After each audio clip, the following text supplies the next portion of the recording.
But next up, we have a panel discussion with Majda Devaghi, the Director of Inclusive and Green Growth at the International Chamber of Commerce, and Johan Falk, the co-founder of the Exponential Roadmap, really sharing their perspective of what they're doing beyond just the corporate innovation side and really looking at the entire value chain of SMEs and startups and a lot of interesting ideas of where this space is going in the next couple of years. All right, super excited to have you guys. I think we'll jump right in and start with a round of introductions. So Majda, Johan, if you can introduce yourself and tell us a little bit about what your organization does in relation to net zero innovation. Great, yes, thank you so much. Thanks for having us.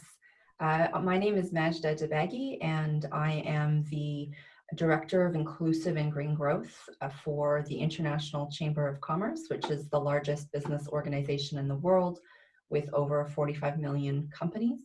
And I'm really pleased to be working with Johan Falk of Exponential Roadmap on the SME Climate Hub.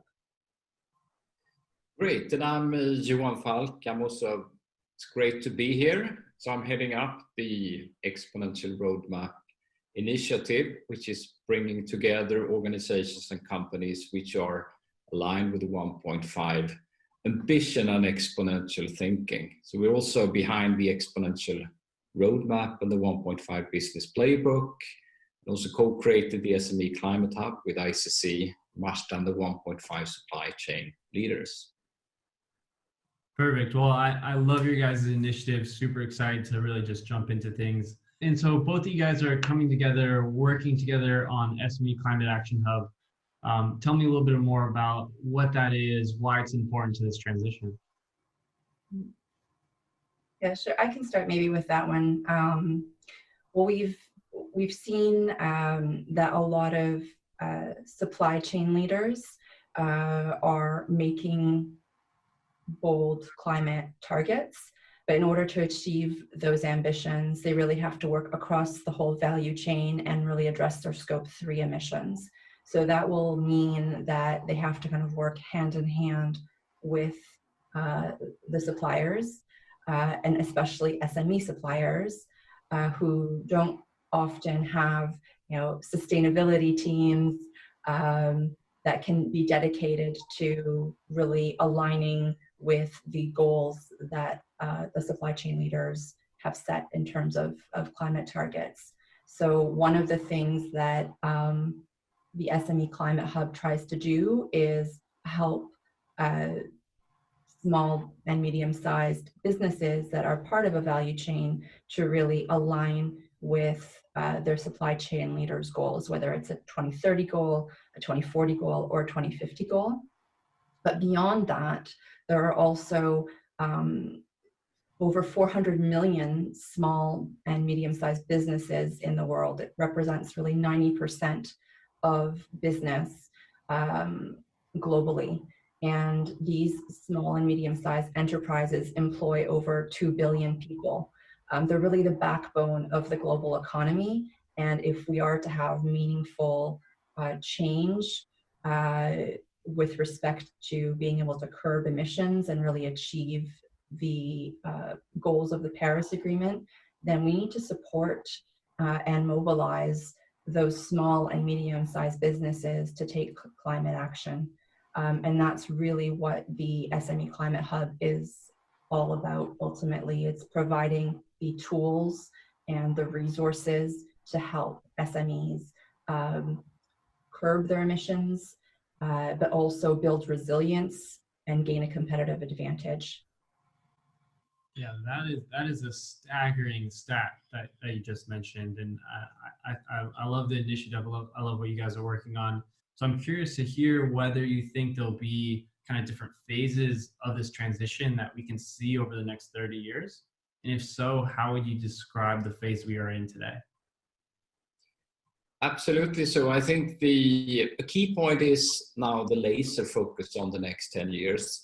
And to put our absolute effort in this first halving. So from a company perspective, you need to break down what does it mean basically to halve emissions in 8 years or so. Well, for 10 years, it's at least 7 to 15% per year basically in decarbonization. And some areas are more straightforward, like moving to renewable electricity and fossil-free transportation and so on. And some might be more difficult, that transforming to new type of materials. But you also, as a company, have to look over your business model, how you can become more efficient, going from ownership models to shared models and so on, which is basically a way to reduce emissions sufficiently.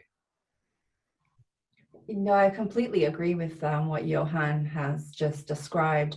And I would just say, in addition, that it's really important to think of the net zero targets as the hard stop date. But we know that climate change is affecting us today, and we need to take action today. And I think there's never been a more important time to start really focusing on curbing emissions from a business perspective in a really serious way, to ensure that companies are resilient to external threats. I think the pandemic that we're all living through right now is proof positive that resilience is going to be extremely important for businesses to survive external shocks in the future and really thrive well into the future as well. And so maybe as we wrap up, we'd love to get a few final words to leave us with. Maybe if you both can share a few final thoughts.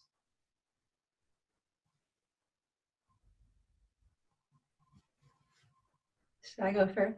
Yeah. Well, I think it's critical that businesses that are listening in today, whether they're large multinational corporations or startups, that they take a first step towards climate action, and that is making a commitment, and then start today by taking one concrete step towards achieving that target.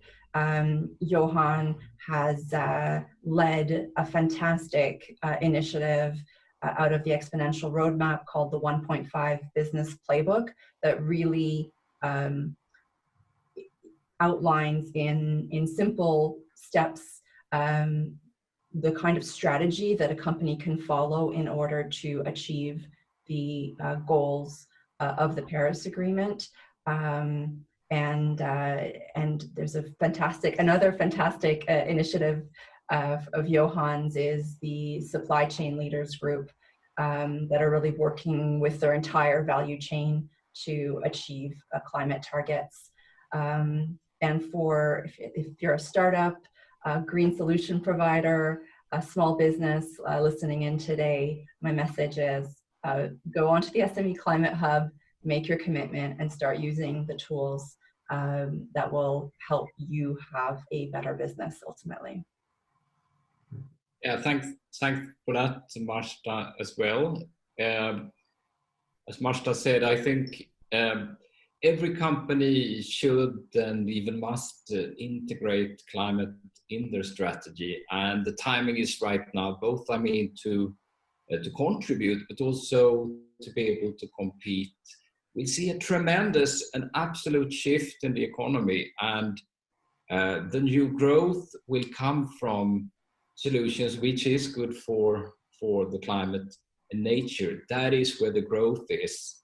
So it's a tremendous opportunity for company, not only to contribute to the transformation, but actually to grow over time, and not at least to recruit people. I mean, we see most of the young people, at least in our region, put the requirement on companies that the companies need to integrate climate in their strategy and have that as part of their business idea to actually work there. So this will happen very quickly. And of course, finance is shifting very, very quickly to shift their investments to companies, both large and small companies, which are aligned with climate and the 1.5 ambition. So I think that is the key message from my perspective.